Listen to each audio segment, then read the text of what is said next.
Get ready, start. It was suggested by the Commission that there should be a separate department for the scheduled tribes.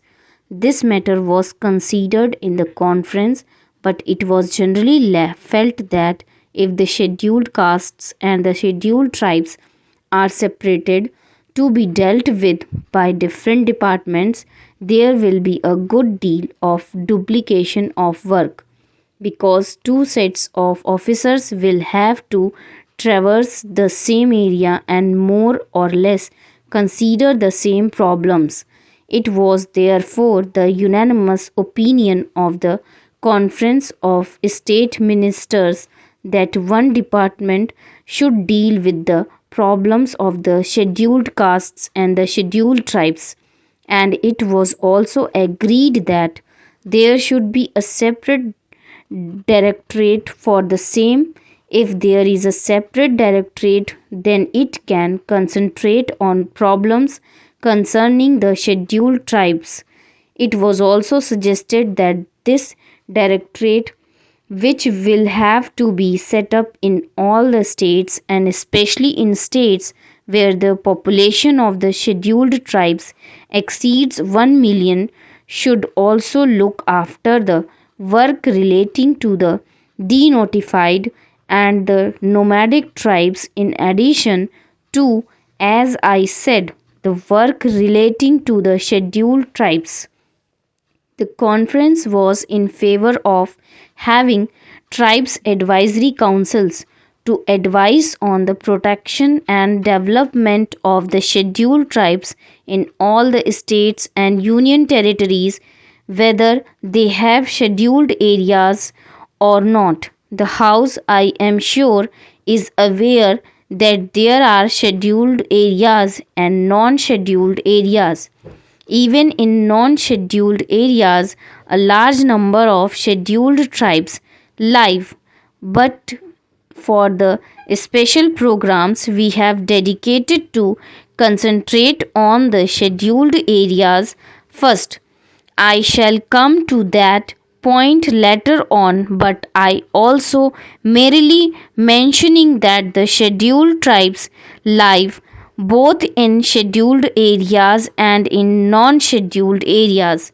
It was decided that wherever at present there is a combined reservation in the services for the scheduled tribes and the scheduled tribes separate percentages of reservation should be fixed by the state governments, and it was agreed that the state governments would instruct all local authorities like municipalities, panchayat samitis, zilla parishads, etc., to follow the policies laid down by them in regard to the representation of all scheduled tribes in the services.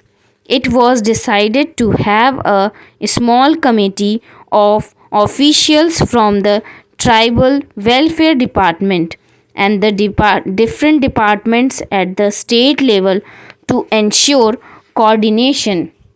The conference also agreed that there should be a section under the Chief Secretary for evaluation of the tribal welfare program.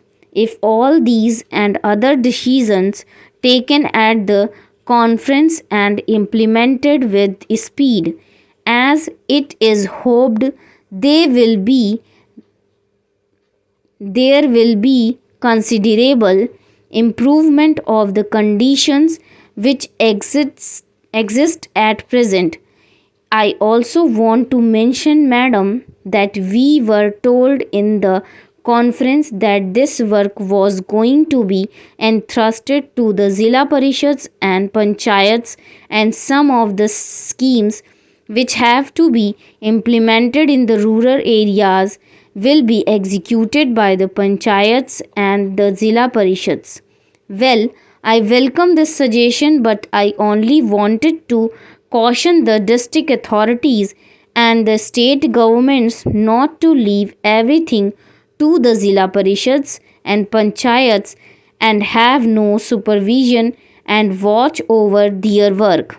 My fear is that because this will be a new work for them, they may not be able to bestow enough attention to the problems or the schemes concerning the scheduled tribes. They will have many other things to do. So, it would be necessary that the district authorities should keep constant watch, and they should function as the friend and guide of the panchayats and the zilla parishads. Madam, there are two major schemes in respect of the scheduled tribes in the central sector of the program, which are controlled by the Ministry of Home Affairs and on which the entire expenditure is borne by the Government of India. These are the schemes of tribal development blocks and the scheme relating to promotion of cooperation among the scheduled tribes, particularly in the form of forest laborers, cooperative societies, and labor contract societies. The Ministry of Home Affairs appointed a special working group on cooperation about a year ago, and its report is expected shortly. That group will make detailed recommendations regarding the organization and structure of the society and other matters pertaining to the cooperative movement in areas predominantly inhabited by the scheduled tribes. We hope that on the basis of the working group recommendations, it will be possible to energize and expand to cooperate cooperative movement in tribal areas, and that the cooperatives will become the effective instruments for promoting the economic development of those areas. The other program, which is the major one and in which a great deal of interest is being evinced by the tribals themselves, is the program of tribal development blocks.